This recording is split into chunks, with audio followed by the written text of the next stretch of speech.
I had a very brief stay with ICI, Mr. Chair. But the one thing that I found out, there are actually only three players, main players yan. Yung mga korap na politiko, yung mga korap na mga bureaucrats, and we're talking about infra, ibig sabihin mga korap na DPWH officials, at yung mga korap din ng mga contractors. Lahat sila korap dyan. Lahat. And the way I see it, it has become a cottage industry, a livelihood program. No? Sa laki ng perang involved. No?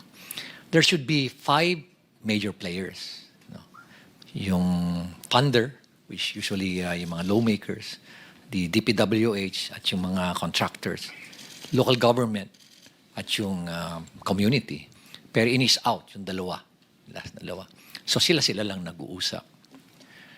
Most of the time, when we ask them, bakit hindi kayo transparent sa records? Bakit hindi nyo ilabas? Ang lagi nilang sinasagot is, paano kung i-alter nila? Paano kung baguhin at sirahin kami sa social media? So ibig sabihin, anong mechanism? And that's the reason why we're pursuing this, itong transparency and accountability mechanism. And na-introduce nga itong blockchain sa amin. So pag in-introduce mo, sinabi mo na sa mga official na yan na, o bakit hindi nyo i-blockchain? Wala na silang rason. Kasi very weak yung kanilang alibay. Na sabihin na, hindi namin gagawin yan kasi baka nakawin. O kaya baka i-alter kasi sirain pa kami. So, it's a very weak alibi. Pero may rason pa rin sila. May lusot sila. I was really surprised when suddenly I was asked or there was a press conference without even consulting me, calling for me. And it was actually a hastily arranged press conference. Then suddenly, binabanggit na doon na I'm not an investigator, I'm just a legal advisor. When in fact, sila naman ang gumawa nung designation na yun, legal advisor investigator. So there were contrasting na mga pronouncement. Kakayanin ko pa yun eh. Tatanggapin ko pa yun eh. Tatanggapin ko rin na wala akong authority over the PNP CIDG, which is true. But we took the opportunity to enter into an MOU. Nakipag-MOU kami to our initiative. Nag-MOU kami with PNP, with forthcoming yung sa NBI, with civil engineers, with IBP, mga lawyers. Ang dami mga volunteers. Even with structural engineers, meron din with watch group with M4GG. Para at least everybody, it's a whole of the nation approach. Kasi nga overwhelming. One thing that I found out is I anticipated that it's widespread. But the level, the depth, and the magnitude is really overwhelming. That hindi mo kakayanin ng 1 taon, 2 taon to investigate because it's in thousands of cases. Sabi ko nga, it became a cottage industry. Sa isang probinsya nga lang, sabi mo, isipin mo mga 50 ghost projects, 40 ghost projects. O kaya undocumented na mga projects, umaabot sa 9,000. Sa isang probinsya pa lang yan. Paano pa kaya sa ibang probinsya? At ang isang ng mga nakikita namin doon is, why is it na ang lumalabas sa NEP for a particular district, 1-point-something million lang ang hinihingi mo. I have the records. Or 2.5 lang sa president's budget. Then suddenly, pagkalabas dun sa GA, bakit umabot na ng mga 21 billion? And nakita namin na talagang prevalent yung doon, yung mga ghost and substandard projects sa lugar na yun. So what was the intention? No? Hindi naman tayo tanga. Nangyayari dito, lumalabas na tanga ang Pilipino, kaya pabayaan mo na lang sila. Hindi na nila mapapansin yan. Nakakainsulto isipin. Nakakainsulto. Okay. Balikan ko uli yung press con na yan. Nilabas. And then, suddenly, tinabi na may conflict naman ako, being the mayor, and at the same time, being a member of the ICI. By the way, I'm not a member of the commission. I'm not a commissioner there. In fact, sila nga yung gumawa ng workaround nun. Na legal advisor investigator. Pero inis out na ako doon eh. Tinanggal na nila lahat. And then suddenly, here comes a below the belt naman na accusation. Na ay dahil merong project si Diskaya doon at maanumalyang tennis court. Ay, sobra na yan. Yun na hindi ko matake. Di ba? Parang pinapalabas mo pa na korap ako. Ay, yan na. Mag-aaway na tayo dyan. Ano? Sa unang-una, sabihin ko nga, kung bulok ba ako, lalabanan ko yung mga very powerful na tao dyan. Di ba? You have to make sure that you have the moral ascendancy bago mo labanan yung mga tao. Otherwise, masisira ka din. So nonetheless, I think I struck a nerve. No? I don't like to, expound further. Basta I believe I struck a nerve or several nerves na they panic at kaya ganun ngayon nangyari. So, I would like to end yung aking experience dyan sa ICI. But one thing that I can say is that there's no transparency. There's no transparency whatsoever. Nakita namin yan ni Secretary Vince. Tinago lahat. No? And they are just so comfortable doing it. They're not afraid. Imagine, hindi man lang nila naisip na paano ang taong bayan. Nakaka-insulto pa.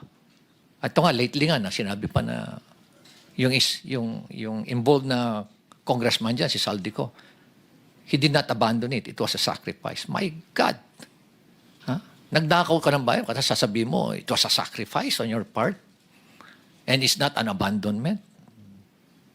Ganyan na ba kababa yung standard natin sa Kongreso, Mr. Chair? Ganyan na ba tayo kawalang hiya ngayon? Manhid, di ba? Napaka callousness, hypocrisy. At nakaka-insulto sa mentalidad natin Pilipino. So from there, Mr. Chair, please allow me to read my position paper on why we're pursuing this blockchain initiative. Go ahead. This will just take about 5 minutes, Mr. Chair. Thank you for inviting me to share my perspective as a local chief executive and as someone who has consistently advocated for transparency, accountability, and integrity in public service. The core of our initiative is simple. The entire country has been in the public eye, nationally and globally, in another corruption scandal. Now, I would like to emphasize the word another, paulit-ulit, because it reflects how often we find ourselves repeating this painful cycle and how deeply rooted corruption is in our country today. It's structural, it's systemic, it's highly syndicated and well-organized, Mr. Chair. Tama na. Enough is enough. Every Filipino deserves systems that are not only efficient, but also inherently trustworthy. And with that, trust must be built on systems. I would like to emphasize that trust is the cornerstone of any institution. Baguio City has made deliberate steps to use digital tools to strengthen its governance and enhance public trust. And as part of our commitment to the open government partnership, I would like to inform you, Mr. Chair, that in the entire world, there are only about 160 local government units who are members of that OGP. It's a global network wherein follows a basic principle that local government that practices transparency, accountability, and strong citizens' participation are more progressive in terms of growth and development. And that's the reason why us, for Baguio City, we're a member of that. We strive to be a member of that. And in the entire country, out of the 1,400, almost 1,500 local government units, there are only 4 who joined the OGP. Hindi kami natatakot. Why? Sa transparency. Kung wala kang ginagawang mali, hindi ka dapat matakot. And that's why we're pursuing an open government policy. We're now partnering with Bayani Chain. Nakita niyo ho itong mga napakabatang bata. Itong dalawa ho. Yan si Jello at si Alfred and Paul and the rest of the team. They approached me. We piggyback dun ho sa DBM para hindi ho kami gumastos. And one thing we told them is, make us as your value chain. Pag sinabi niyong Baguio City, then maraming local government na mag-strive also at, This partnership aims to strengthen public accountability, provide permanent audit trails, and promote participatory governance. And we are going to go live on 2 weeks from now, magkakaroon na ho kami ng, or next week, baka magkakaroon na ho kami ng capacity building today, and we go live on October 15. Yes. Mayor, how long was the process from sinimulan niyo yung partnership till mag-go live po kayo? Almost 1 month, Mr. Chair. Only 1 month? Yes, Mr. Chair. Wow. Kasi yung titingnan mo, from a very layman's perspective, madali lang ho lahat eh. Ang pinakamahirap po is, yung mindset na, are you willing to open to be transparent, and to be to open your data, all this critical information, program of work, bill of quantities, contract, yung bidding documents, bid documents. Yung mga yan, yung mga critical na mga designs, yung binanggit nyo kanina, technical plans, are you willing to open it up? Us in the city of Baguio, we're very much willing. With their platform, we will work on digitally recording infrastructure documents, procurement records, and the city's ordinance for permanent traceability and auditability. So lahat, Mr. Secretary, as long as it does not violate the Data Privacy Act, we're going to open it. Why blockchain technology? Because it addresses weaknesses that traditional systems cannot. And I believe this is aptly and adequately explained by the 2 other presenters. Since we signed the MOA, we've been preparing the necessary documents and records that will be placed in the chain. And we are also conducting knowledge sharing sessions and training for our personnel so that this innovation is not only technology-driven, but people-driven. Kaya nilalabas na namin sa MANCOM meeting namin yan. And we are coming up also with pronouncements sa aming posts sa social media.